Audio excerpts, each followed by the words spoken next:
The German army had one general Hitler feared more than any enemy on the battlefield. Not because he was cruel, not because he was fanatical, but because he was smarter than Hitler. And Hitler knew it. His name was Erich von Manstein. And this is the story of the most brilliant military mind of World War II. A man who saved Germany multiple times, won battles that should have been impossible, and was eventually fired by the man he kept saving. Erich von Manstein was not supposed to be who he became. He was born in 1887 into a Prussian military family. His birth name was Erich von Lewinsky. His parents gave him up for adoption to his aunt and uncle, the von Manstein family, because they already had 10 children and couldn't raise another. So, from the very beginning, Manstein was someone who didn't quite fit where he was placed. And that theme would follow him his entire life. He grew up in a world of military discipline, Prussian values, duty above everything. He entered the army as a young officer before World War I, fought in that war, survived it, and came out the other side as one of the few officers selected to remain in the tiny 100,000-man German army that the Treaty of Versailles allowed. That selection meant something. Only the best stayed, and Manstein stayed. By the time Hitler came to power in 1933, Manstein was already known inside military circles as someone exceptional, not loud, not political, just exceptionally good at what he did, which was thinking about war, how to plan it, how to execute it, how to win when the odds were against you. And then came 1940, and Manstein changed history. Here's what most people don't know about the fall of France. The original German plan to invade France was boring. It was basically a repeat of World War I. Push through Belgium, drive toward Paris, hope for the best. The French and British knew this plan was coming. They were ready for it. If Germany had executed that original plan, the war in the West might have ended very differently. Manstein looked at that plan and said, "This is not good enough. This will not work." And he came up with something else entirely. His idea was this. Yes, send forces into Belgium. Let the French and British rush north to meet them.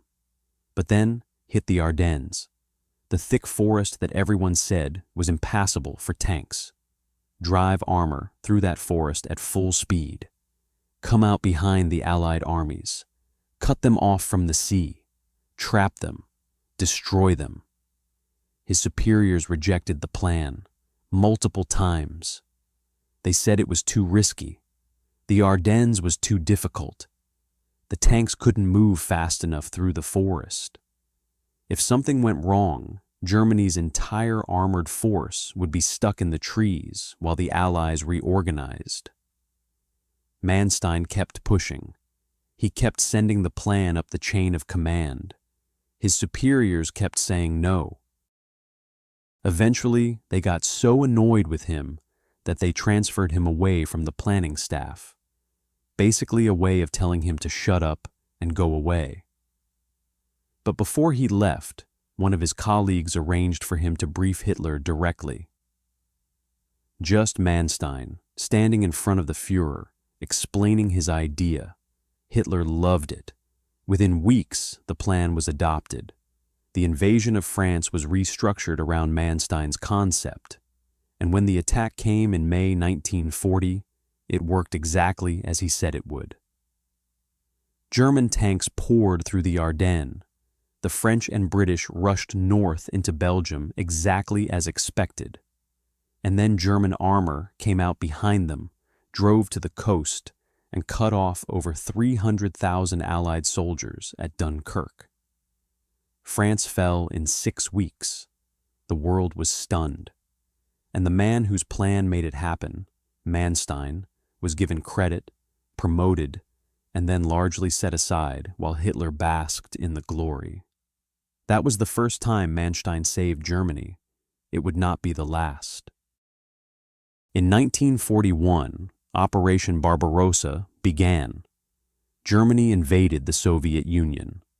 Manstein commanded a panzer corps and drove deep into Soviet territory with terrifying speed.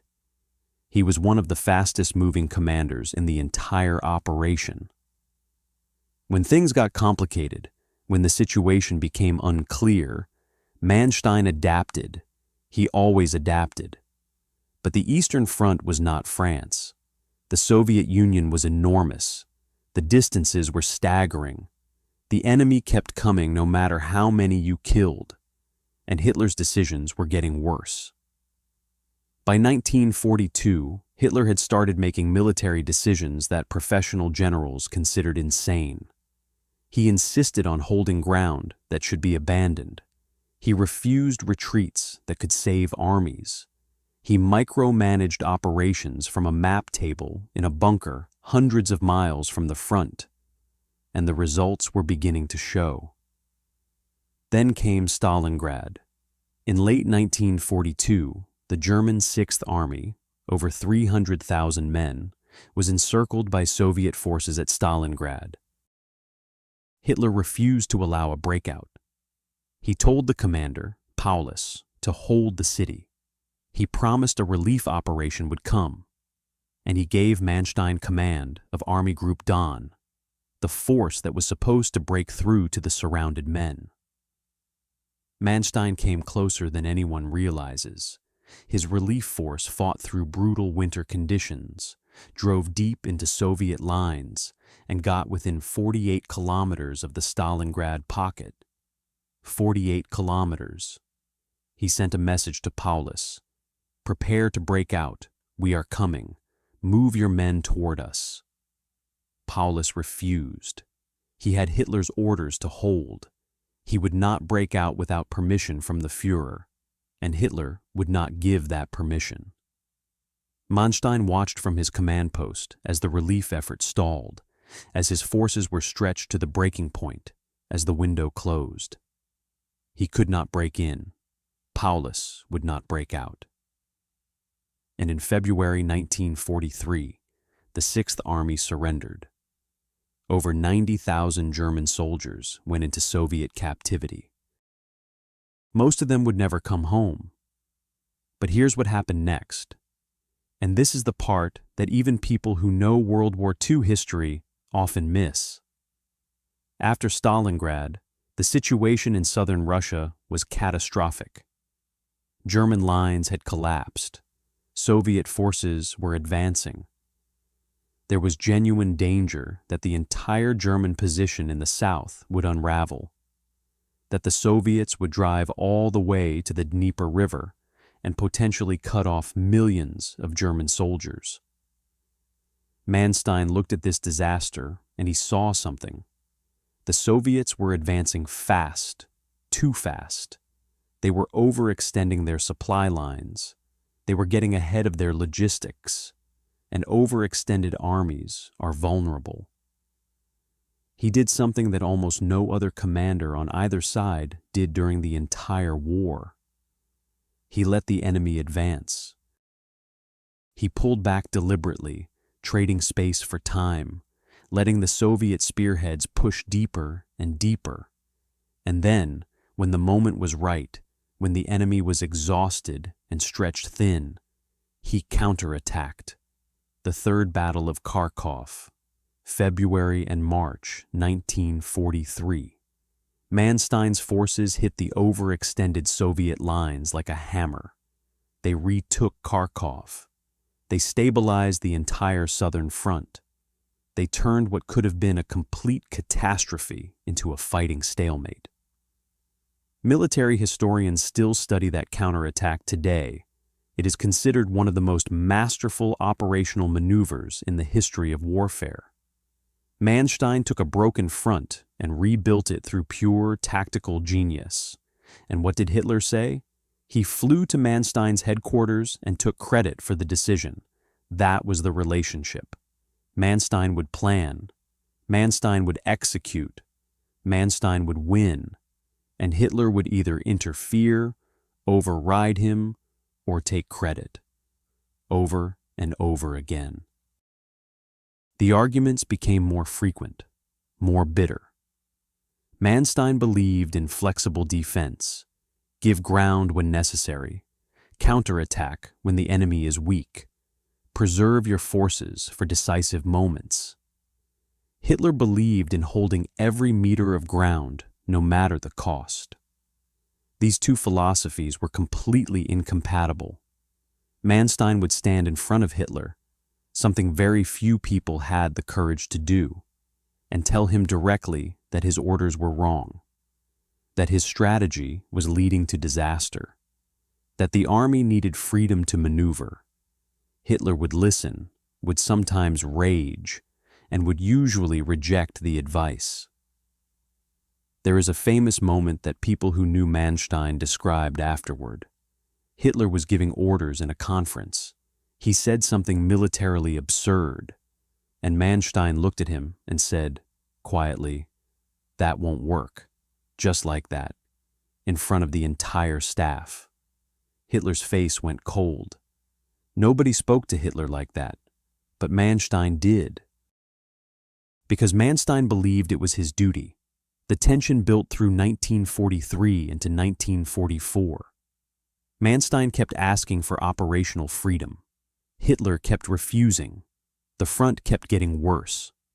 And eventually, in March 1944, Hitler called Manstein to his headquarters, awarded him a medal, the swords to his Knight's Cross, and then told him he was relieved of command.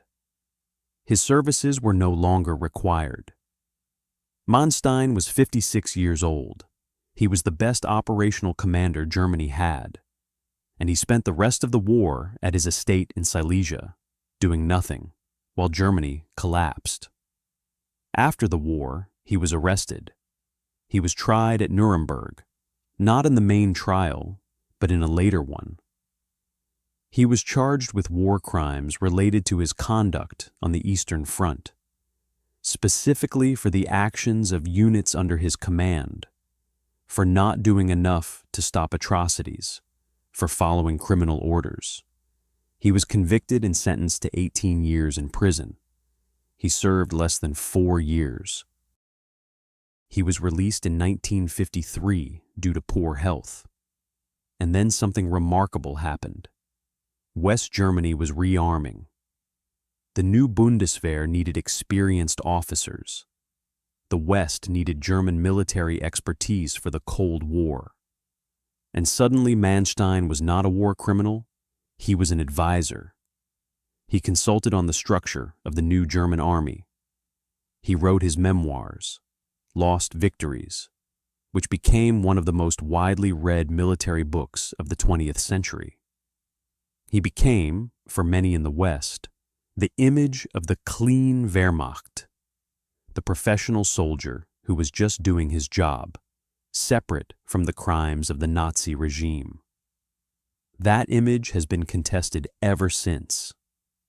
Historians have gone back through the documents and found orders signed by Manstein, that show he knew about the murder of Jews in his operational area.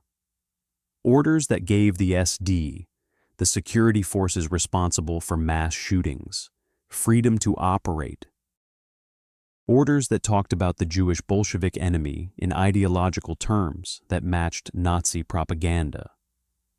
The debate about Manstein is not simple. He was not an SS man.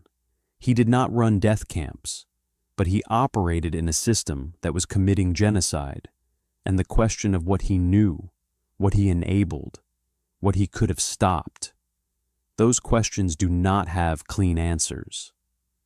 What we can say is this: as a pure operational commander, as someone who understood how to move armies, how to read a battlefield, how to take a losing position and find a way to win, Manstein had almost no equal in the Second World War. Possibly no equal at all. Even his enemies acknowledged it. Soviet marshals who fought against him said he was the most dangerous opponent they faced. Allied commanders studied his campaigns after the war to understand how he did what he did.